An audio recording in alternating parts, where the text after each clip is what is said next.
দাড়ি যারে আল্লাহ দিছে ওর দোয়া করা উচিত, আল্লাহ একটা পাকে কিনা, কেননা পাকলেই গুটি লাল, পাকলেই গুটি, বলবেন গুটি লাল কি করা, কেননা আল্লাহ নিজে বলতেছে ইন্নাল্লাহা লা ইস্তাহি বি শাইবাতিন, ওইখানে লেখা নাই পুরা দাড়ি পাকতে হবে, একটা পাকলেও। ইব্রাহিম আলাইহিস সালামের একটা পাকছিল, সারা আলাইহিস সালাম বলতেছে ইব্রাহিম এটা আবার কি, মা হাযিহিল বিয়াদ, এই সাদা এটা আবার কি, উঠায় ফেলা।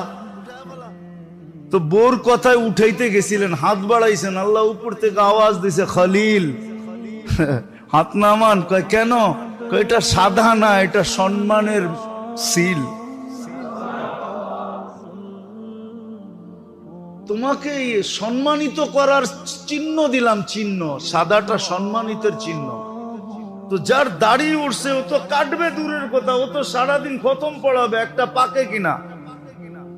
যদি কয় পাকে কি জন্য, কয় পাকলেই তো গুটি লাল, আল্লাহ লজ্জা করবে শাস্তি দিতে, আর কি দরকার।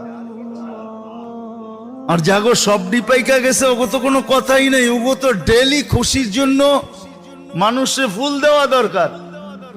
আরে তুই ফুল দেস কেন ডেলি সকালে উঠা? আরে দাড়ি পাকছে, ফুল দিমু না তো কি দিমু?